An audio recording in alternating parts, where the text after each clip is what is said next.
কম্পাসের সেবায় বিহান সুস্থ হয়ে ওঠার পরে কম্পাসের প্রতি বিহানের ভালোবাসা দেখে মোনালিসা সেটা কোনোভাবেই মেনে নিতে পারে না। আর রাগের মাথায় কম্পাসের ক্ষতি করতে গেলে বিহান এসে কম্পাসকে উদ্ধার করে মোনালিসার উপর রাগ দেখিয়ে তাকে বাড়ি থেকে বেরিয়ে যেতে বলে। এই ফুল এপিসোডটি পেতে লাইক দিয়ে সম্পূর্ণ ভিডিও দেখতে থাকুন।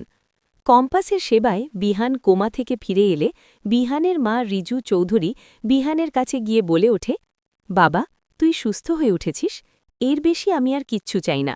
আর তুই জানিস না তোকে সুস্থ করে তোলার জন্য কম্পাস কতটা পরিশ্রম করেছে।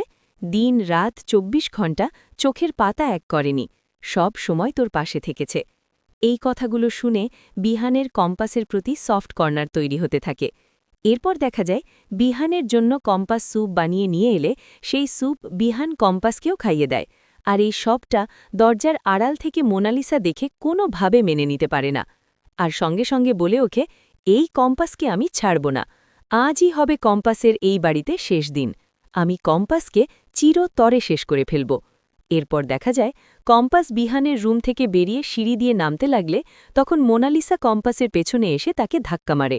আর সেটা এসে বিহান দেখে ফেলে সঙ্গে সঙ্গে কম্পাসের হাতটা ধরে নেয়। এরপর দেখা যায় বিহান কম্পাসের সঙ্গে এমনটা করতে দেখে মোনালিসার উপর অনেক রেগে গিয়ে বলে ওঠে, মোনা, আজ তুমি যেটা করেছ সেটার জন্য আমি তোমাকে কোনো দিনও ক্ষমা করব না।